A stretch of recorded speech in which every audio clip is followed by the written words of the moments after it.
તો આજ ફરી પછી જો હું કામ ઉપર જો અમારા માલ કપાઈને તૈયાર છે અને આજે દબે દેવાનું પ્લાસ્ટર એની પહેલાં આવી ગઈ છોડા.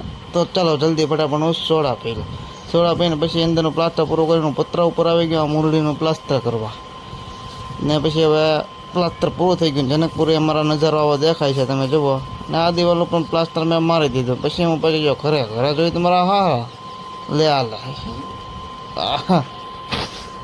પછી આવી ગયો ઘોક્ષીભાઈ પાસે મારા ભત્રીજાને લઈને બગીચે આવી ગયો. બગીચે જોયું તો આ ભાઈ કંઈક સ્કેચ બનાવતા હતા.